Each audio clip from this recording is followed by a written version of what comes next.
came to the Winter Gala to escape his past, but fate led him face to face with his ex-wife and 4 little boys who looked exactly like him. Who are they? And why, for the past 5 years, did he never know they existed? What secrets are waiting to be uncovered? The crystal chandelier's light spilled over the grand Lexington ballroom like a frozen dream, where polite smiles masked calculations beneath extravagant attire. Ethan Caldwell stood by the bar, his champagne glass still untouched by his lips. He nodded mechanically to a dull story from a business partner. His gaze had long since drifted from the conversation. This party, he should have brought Madison along, but after last week's argument, Ethan had chosen to come alone. The silence of solitude was sometimes more bearable than relentless questions.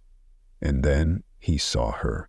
Amid the crowd, Olivia Brooks, the woman he once called his wife, stepped into the frame of his life as if she'd never left. Her navy blue dress clung to her slender frame, her auburn hair cascading softly. She wore little makeup, no ostentation, yet she stood out with a piercing clarity that stabbed at his heart. But it was the children with her that made Ethan freeze.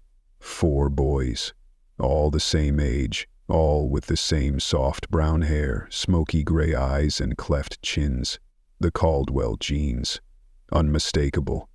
The champagne slipped from his hand, spilling down his pant leg, unnoticed. Olivia saw him too.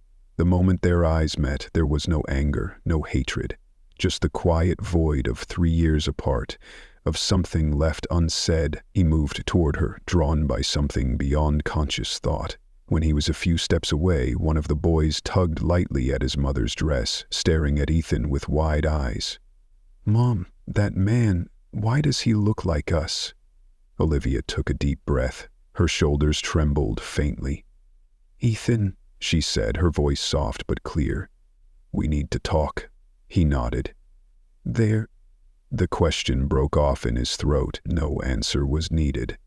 It was all written plainly on the faces of the 4 boys, gazing at him curiously, on the face of the woman who had once been everything, and in the smoldering confusion that had burned quietly in Ethan's chest for 3 years.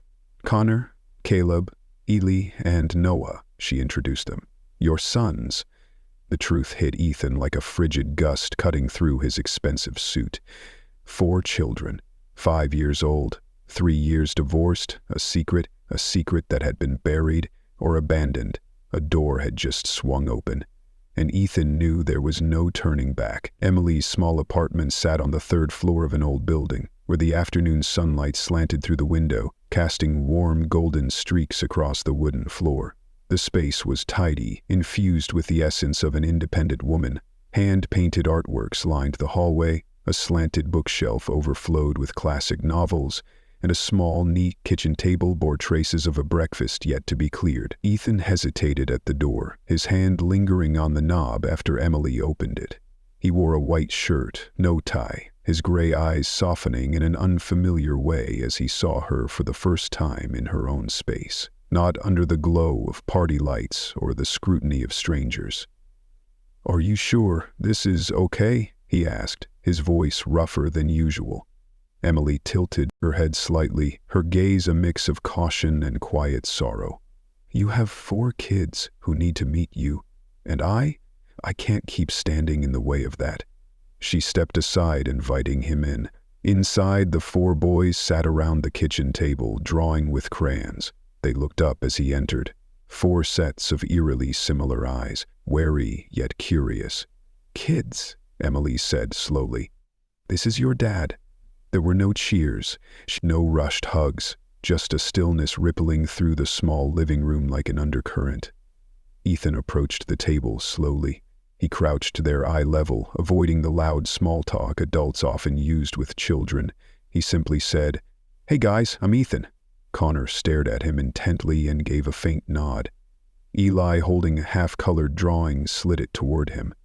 "This is our house. It's got 4 rooms, a kitchen, and a spot for Mom's paintings." Ethan took it, feeling something tighten in his chest. The house was sketched with messy, heartfelt strokes, and he wasn't in it. Emily leaned against the wall, watching silently. She saw Ethan's eyes drift over each child, pausing on the little details. The green ink smudge on Lucas's hand, the worn sweater Connor wore, the paper dinosaur folded and tucked under a chair. She'd once thought he'd lost the ability to notice the simple things. Now, she wasn't so sure. After a few minutes, Nathan piped up. "Do you know how to make robots?" Ethan gave a small, genuine smile. The first since he'd walked in. "Not very well, but I can learn." The foreheads exchanged glances, then nodded together. A wordless decision. As dusk settled, Emily brewed tea while Ethan helped the boys clean up their crayons. No one spoke of the past. No one mentioned the 3-year gap. But something had begun. A slow, gentle rhythm like an old clock wound up again after years of silence. That first night, there were no tears, just a presence, quiet yet weighty, of a father learning to start with the smallest thing, listening. The message arrived at 2:17 a.m. No subject, no greeting, just an image. Ethan jolted awake as his phone buzzed on the nightstand. In the dim light, the screen cast a cold glow across his face.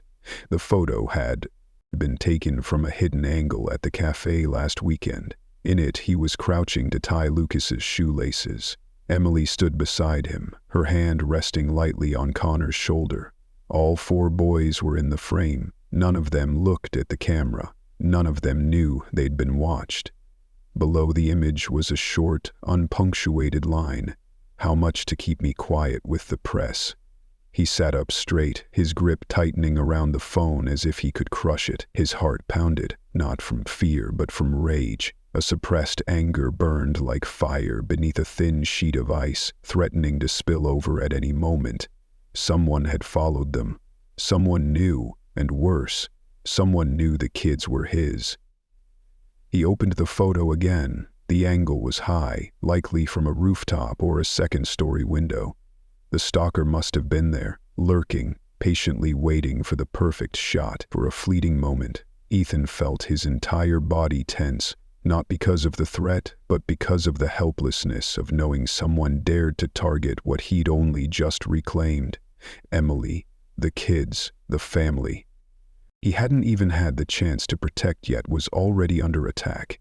Another message came through, this time a video.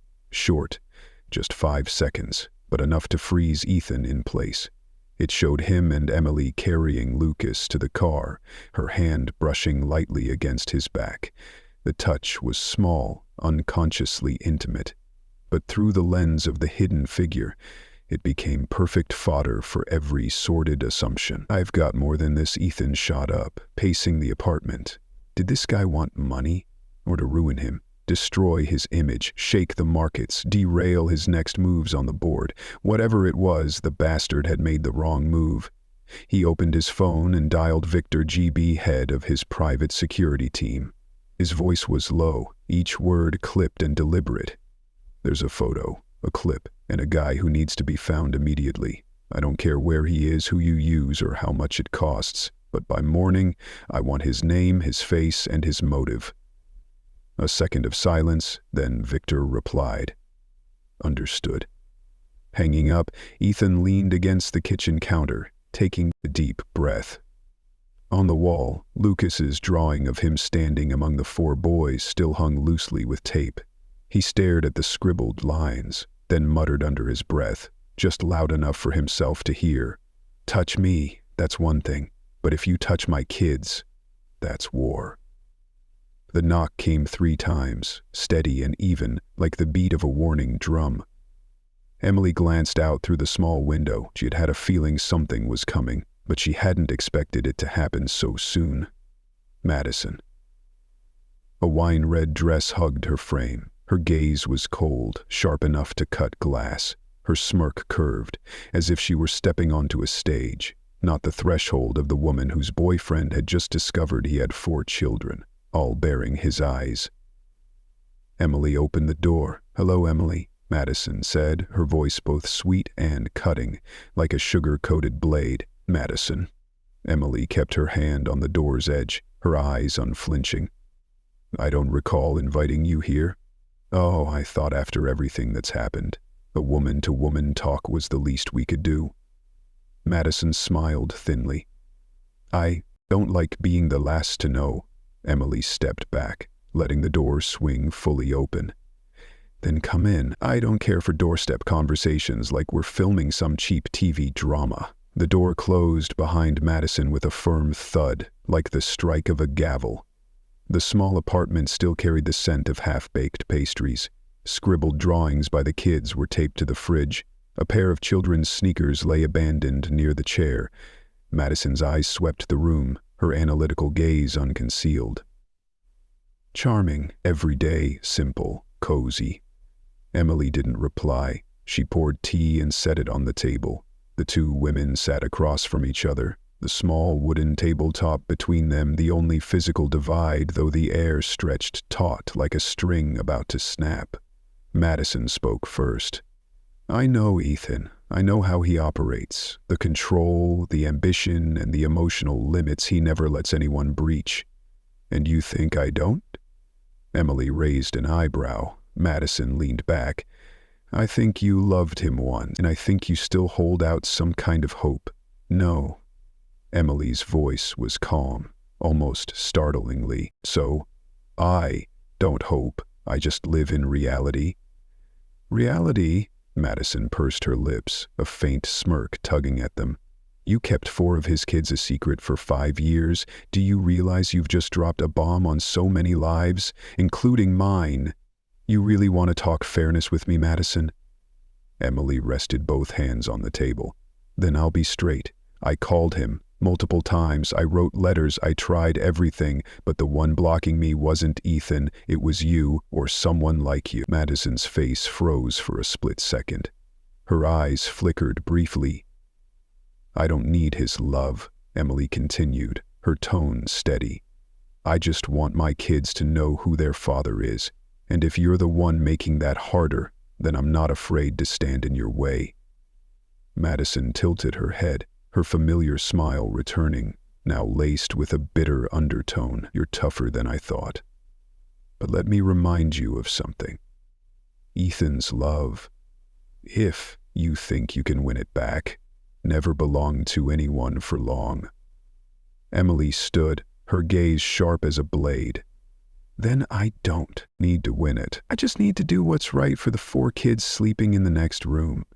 Madison rose slowly, grabbing her purse. She paused at the threshold, not turning back. You think you're a good mother? Her voice was light, like a breeze. No, Emily replied. I know I'm a mother who'll go to the end for them.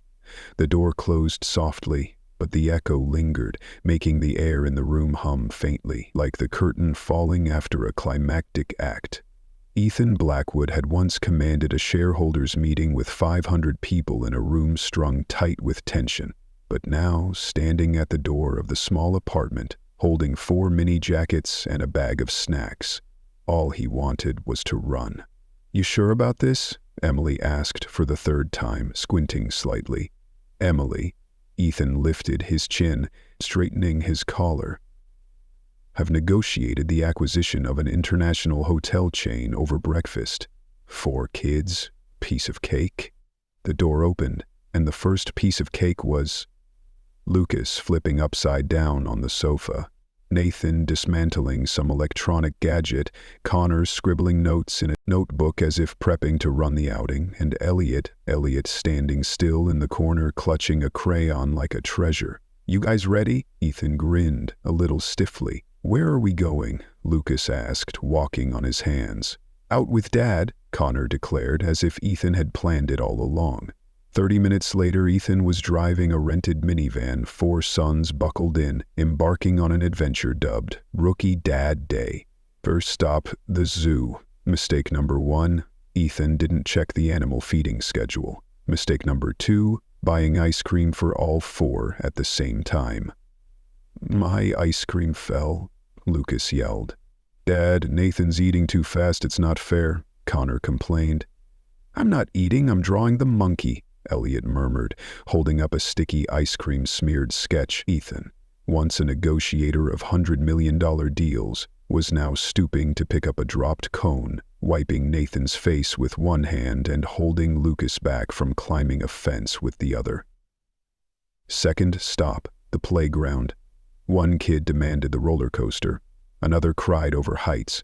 One vanished for 37 seconds, nearly stopping Ethan's heart, and Elliot still drawing. Amid the chaos, Ethan started to realize he couldn't control everything, and he didn't need to. After some scrambling, they settled on a grassy patch by the lake, 4 burgers scattered messily on a picnic blanket. A gentle afternoon breeze blew as Lucas leaned against Ethan's shoulder, eyes drooping. Connor read a comic aloud to Nathan, while Elliot sat beside Ethan, quietly sketching. "What are you drawing, bud?" Ethan asked. Elliot tilted the paper, a sketch of 4 boys and a brown-haired man in a slightly rumpled shirt grinning wide. "This is Dad." Ethan swallowed hard.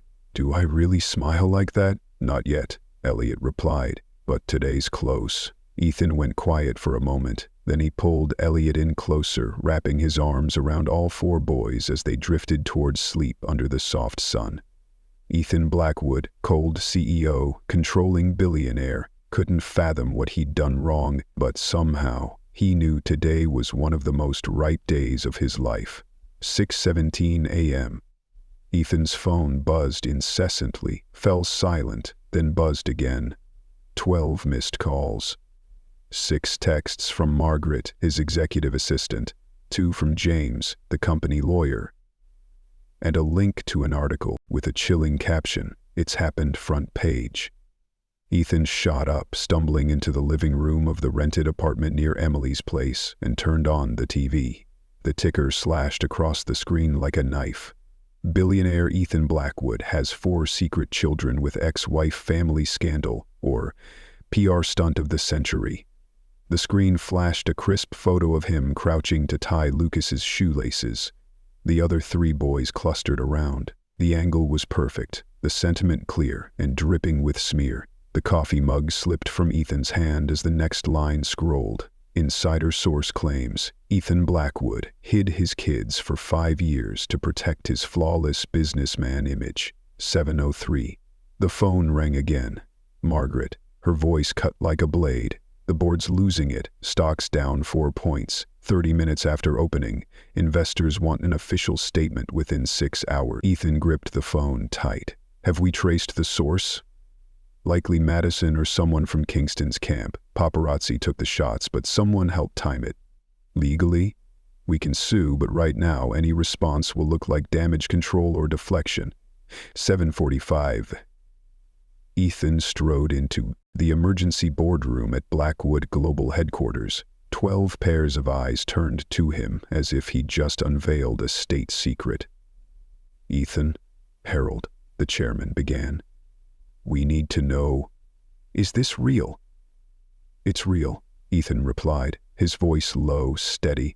"I have 4 sons with Emily. I only learned they existed a few weeks ago." A ripple of murmurs spread like waves. "And you plan to go public?" the head of PR asked, incredulous. "Now, when we're finalizing the Westview merger? It's not about going public or not." Ethan met each gaze in turn. "It's that my kids aren't a secret. They're not a media tool. They're not a stain on my reputation. They're my family."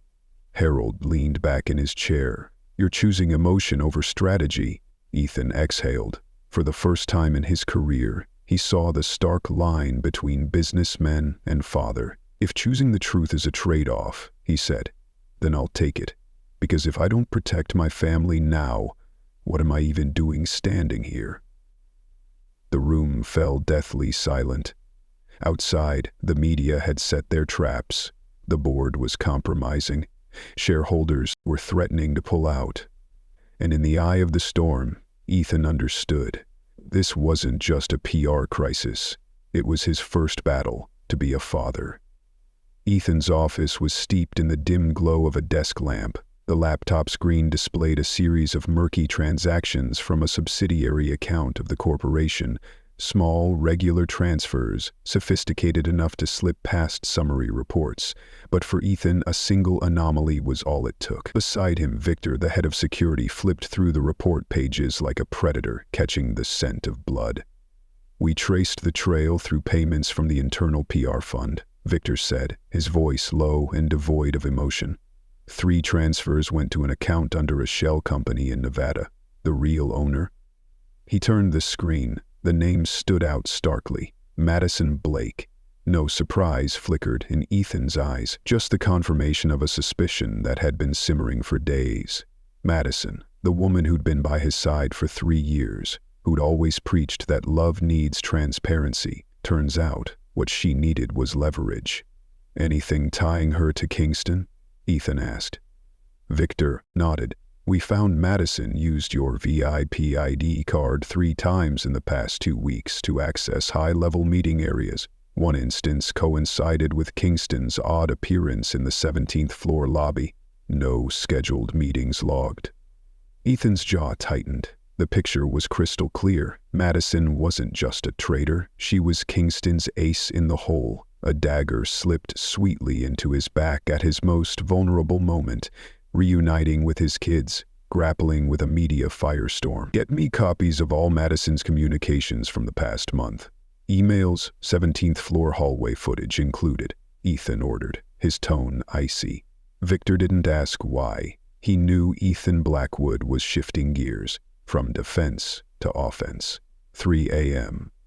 Ethan sat alone at his desk. The whiskey in front of him was nearly untouched. A dossier on Kingston lay neatly by his right hand under the table. Deals, dirty financial pipelines, and now proof Madison had joined the internal sabotage campaign.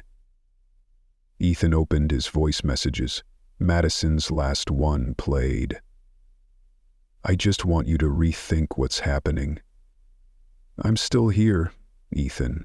He smirked faintly. "Still here." "True enough. Here to gather intel. Here to pick apart his weaknesses. And maybe here to trade trust for a stake in some shadowy deal." Ethan switched on the recorder. His voice came through, firm. "Starting tomorrow, revoke all system access for Madison Blake. Retrieve all data from every device she's used in Blackwood Global's network. Send a legal warning to her attorney. I have evidence she aided a competitor during the merger process." The next evening, Madison strode into Ethan's office, still exuding expensive perfume and flawless poise, but the strategic smile was gone. "I hear you're investigating me," she said, trying to maintain her composure. Ethan didn't offer her a seat. His gaze was cold as steel. "No, Madison, I'm not investigating you. I've finished investigating you." She faltered, her lips parted, but no words came. "2 options," Ethan continued. 1. Sign a quiet exit agreement, return all benefits from your time at Blackwood. 2. I take this to court and Kingston drags you down with him. She let out a forced laugh. "You wouldn't do that. I'm someone you loved." "You're someone I trusted," Ethan replied. "But I've learned love isn't immune to betrayal." Madison walked out, her heels clicking evenly on the cold stone floor. Ethan stood there, alone. But this time, he wasn't the one under attack. He was the one who just exposed the enemy's strongest pawn. The living room echoed with the rustle of paper and the clumsy snip of scissors. On the floor, 4 boys diligently worked on a welcome to school fair poster, while Emily checked the bag of homemade cookies on the table. A buzz of excitement filled the small apartment, a simple peace Ethan had never known until he stepped into his children's lives. "Will Dad be there?" Connor looked up, eyes gleaming. "I've got a hosting gig." Ethan sat beside him, nodding firmly. "I marked it on my calendar last week. 10 a.m. tomorrow, right?" Elliot nodded. "I made the welcome sign. I want Dad to see it first." "I'll be front row," Ethan promised, ruffling his son's hair. But real life isn't like the crayon-drawn cards kids make. That night, as Ethan reviewed slides for an urgent board meeting about an Asian partner acquisition, his phone buzzed. A text from Margaret, his former assistant. Meeting rescheduled, 9:30 a.m. tomorrow. Without you, Westridge pulls funding. Ethan stared at the screen. 2 commitments. One was the future of the company he'd built. The other was Elliot's paper sign, and he made his choice. 10:15 a.m., Riverdale Elementary. Applause rang out as Lucas finished an impromptu dance. Nathan presented his homemade robot, and Elliot held up his My Family drawing. But the seats below, where a tall man in a sharp suit should have been, sat empty. Emily was there, holding Connor's hand as he bowed his head silently after finishing his hosting duties. Ethan got home near noon, loosening his tie, trying to shake off the exhaustion of a victorious meeting. He stepped into the apartment, spotting 4 backpacks strewn by the door. Emily was clearing the dining table. No one greeted him like usual. "I'm back," he said softly. "They know," Emily replied, not looking up. Work shifted last minute. I tried." "Connor didn't eat lunch," she cut in. Elliot tore his drawing, and Lucas said if Dad didn't come to the school fair, he must not care about the fair or the school. Ethan stood frozen. "You can negotiate a multi-million-dollar deal," Emily continued, "but you can't negotiate with a kid's disappointed eyes waiting for their dad in the crowd." He had no defense, just a guilty silence. That evening, he tapped lightly on the boys' bedroom door. 4 small figures lay quiet, the soft glow of the nightlight casting shadows on the ceiling.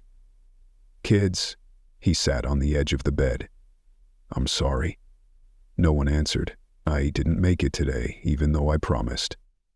It's on me. I'm not a superhero. I don't always know what's right, but I promise I'll learn." He pulled a small watch from his pocket and set it on the bedside table. "I'll learn to be on time, to step back when the most important people are waiting." Elliot turned over, opening his eyes. "Next time, you won't miss it again, right?" Ethan nodded, voice thick. "Never again." He left the room, heart heavy. But somewhere, amid the mistakes and that first broken promise, he understood to be a father. He didn't need to be perfect. He just needed to be there, on time, when his kids needed him most. "Mr. Blackwood, did you know about the 4 kids all along? Is the affair with Emily real or just a staged act? How long were you planning to hide your children?" Dozens of microphones thrust forward, flashes blazing like lightning in a stormy night.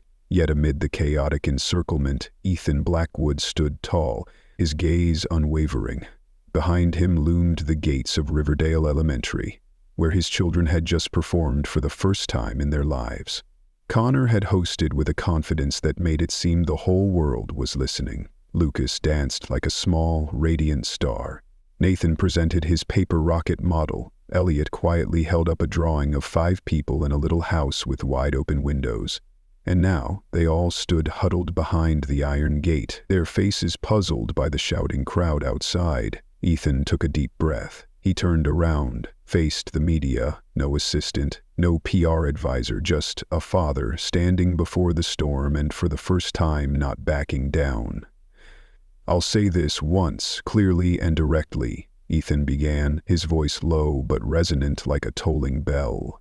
"Those 4 children are mine, my blood, my future, everything I've been missing in this life. I used to think success was a rising stock price, closing a multi-million-dollar deal across 3 time zones. But today I stand here and know this. Success is hearing Dad from a child with eyes like mine." He looked at each person in the crowd, fearless. "You can write whatever you want about me, about my mistakes, my private life, my past and present relationships, but if any of you think about turning a lens on those kids, please remember, my children aren't headlines for clicks. They're not tools for public curiosity. They're kids, and I'm their father." He took a firm step forward. "I'm ready to resign. I'm ready to trade my reputation, but I will never trade my children's safety and peace to cling to any leadership seat." Silence. For a moment, everything seemed to hold its breath. A gentle breeze swept through. Then, unexpectedly, one reporter, a middle-aged woman, slowly lowered her camera. "You don't need to say more," she said softly. "As a mother, I get it." The flashes slowed. The questions faded. Microphones gradually pulled back. Behind the gate, Elliot quietly watched his father, then turned to his brothers. 4 small faces broke into smiles all at once, for the first time, pride shining in their innocent eyes. Ethan turned back, opened the gate, and crouched down. "Let's go, kids. Dad's here now." A story that tugs at the heart and then lets it burst, with mistakes, forgiveness, and the journey of an imperfect but deeply loving father. Thank you for staying with us until the end of the video. Share this if you believe love has the power to heal everything.